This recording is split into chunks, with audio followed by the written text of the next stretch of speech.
नमस्कार, मैं हूं आपके साथ ज्योति जायसवाल और आप देख रहे हैं एलआर न्यूज। आइए बढ़ते हैं खबर की ओर। लेकिन जब उन्होंने भारत की विरासत पर हमला करके भारत की आत्मा को चोटिल किया, तब वे भारत के संसाधनों को, भारत की विकास की प्रक्रिया को बाधित करने में सफल हुए। और यही कुछ लगातार 2000 वर्षों तक ये भारत झेलता रहा। कुंभ भी आपने देखा है प्रयागराज का, और मुझे लगता है जो प्रयागराज गया होगा उससे पहले के किसी कुंभ में वो गए होंगे तो उनको लगा होगा कि कुछ लीक से हट करके कार्य हुआ है। हम लकीर के फकीर नहीं बने रहे।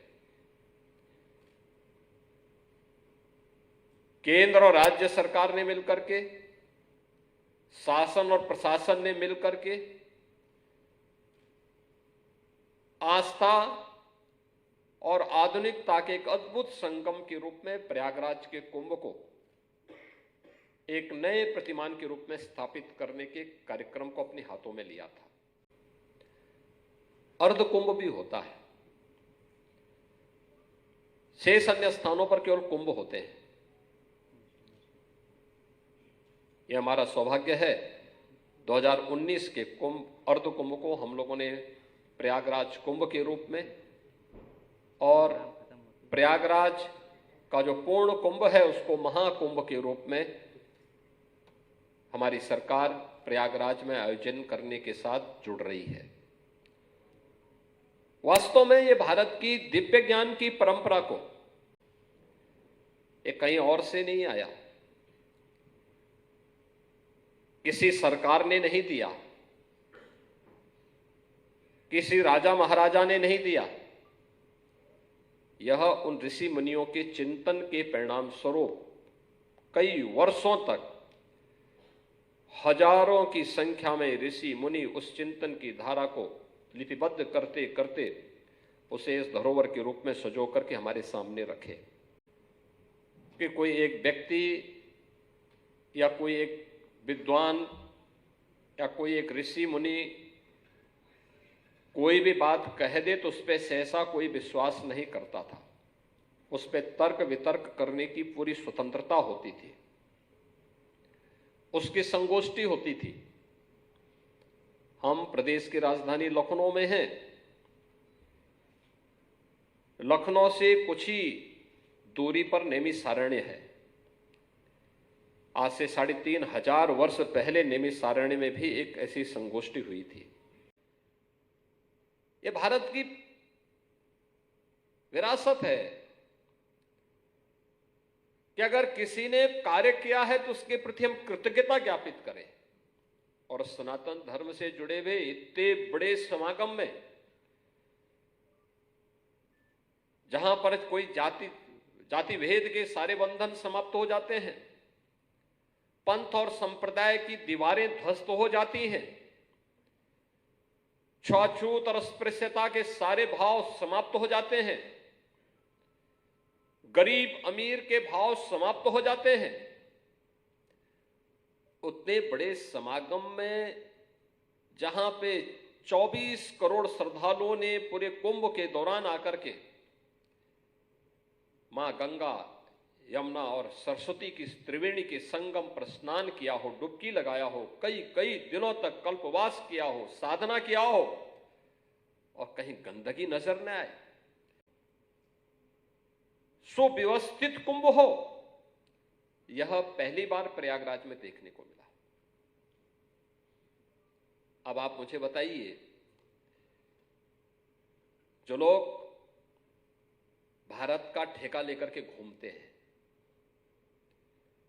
ये मान करके चलते हैं कि अगर हम नहीं चाहते तो भारत की खोज नहीं होती। डिस्कवरी ऑफ इंडिया को मानते हैं कि यही भारत का सबसे प्राचीन ग्रंथ है। चेयरमैन के रूप में उन्होंने अपने कर्तव्यों के निर्वहन की बात कही कि नहीं, सदन चलना चाहिए, जनता से जुड़े हुए मुद्दे सदन में रखे जाने चाहिए। इसी पर उनको कि आप तो पक्षपात कर रहे हैं, और इस आधार पर उनके खिलाफ अविश्वास प्रस्ताव की नोटिस आती है। यानी संवैधानिक पदों पर चुनाव आयोग को इसलिए कटघरे में खड़ा किया जाता है क्योंकि वो निष्पक्ष कैसे चुनाव करा दिया। अभी इलाहाबाद उच्च न्यायालय के एक माननीय न्यायमूर्ति जिन्होंने एक सच को उगला था, उनको कैसे कटघरे में खड़ा किया जाता है कि देश की उच्च सदन में उनके खिलाफ महाभियोग का प्रस्ताव लाने ये लोग लेके आ जाते हैं। यानी हर उस व्यक्ति को धौंस दिखाएंगे ये लोग जो सच बोलेगा, भारत की विरासत की चर्चा करेगा। उस हरेक व्यक्ति को ये लोग इसी प्रकार की धमकियां देकर के उनके मुंह को बंद करने का प्रयास करेंगे। प्रयागराज में आकर के उन्होंने कुंभ के लिए जो स्थायी इंफ्रास्ट्रक्चर तैयार हुआ है उसका लोकार्पण किया है। कुंभ के लिए स्थायी, यानी कुंभ के बहाने प्रयागराज सिटी जो हमारी इतनी प्राचीन सिटी है उसका भी कायाकल्प हो, उसके अगल बगल का कायाकल्प हो।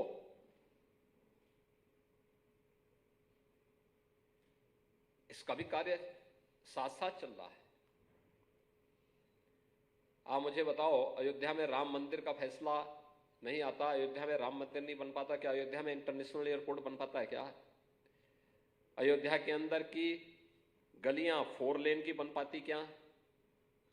अयोध्या रेलवे की डबल लाइन के साथ जुड़ पाता है क्या?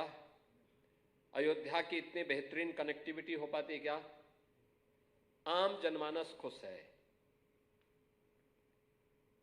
हर व्यक्ति प्रफुल्लित है,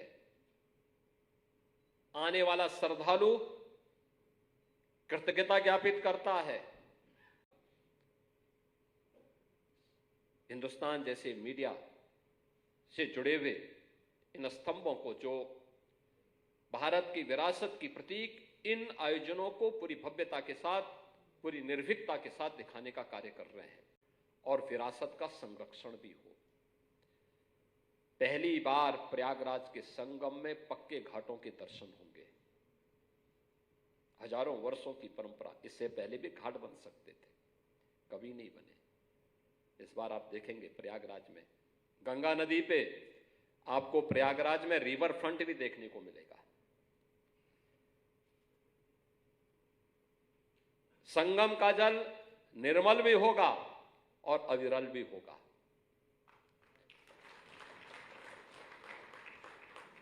प्रयागराज की जब आप चर्चा करते हैं, अक्षय वट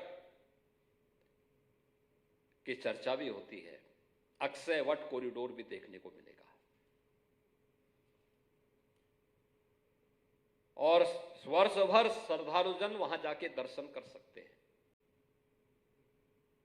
तो बजरंगबली वहां कुछ देर के लिए रुके थे, उनको संदेश देना था महर्षि भारद्वाज को कि प्रभु अपनी वनवास की अवधि पूरी करके वापस आ रहे हैं और इसके लिए उनको वहां विश्राम करना पड़ा था। लेकिन विश्राम कर रहे थे तो कहते हैं माता सीता ने आशीर्वाद दिया था कि मां गंगा हनुमान जी का एक बार अभिषेक जरूर करेगी। और आप देखते होंगे आज भी लेटे हुए हनुमान जी हैं, उनका अभिषेक करने के लिए मां गंगा वर्ष में एक बार जरूर आती है। वहां पर भी एक भव्य कॉरिडोर बन रहा है, बन के तैयार हो गया है। दुनिया की पहली गुरुकुल महर्षि भारद्वाज ने स्थापित की थी। 56 फुट ऊंची मूर्ति भगवान राम और निषाद राज की गले मिलते हुए और कॉरिडोर का लोकार्पण, सभी कार्य का लोकार्पण प्रधानमंत्री जी के कर कमलों से संपन्न हो चुका है। प्रयागराज में एयरपोर्ट, प्रयागराज के रेलवे स्टेशन, प्रयागराज की सड़कों का लगभग 216 से अधिक मार्ग ऐसे हैं जो सिंगल से डबल, डबल से 4 लेन, 4 लेन से 6 लेन करके इंफ्रास्ट्रक्चर को इस कदर तैयार किया गया है कि प्रयागराज के अंदर कहीं भी कोई समस्या नहीं आएगी। फिलहाल के लिए इतना ही। देश दुनिया की तमाम छोटी बड़ी खबरों के लिए बने रहिए हमारे साथ, देखते रहें LR न्यूज।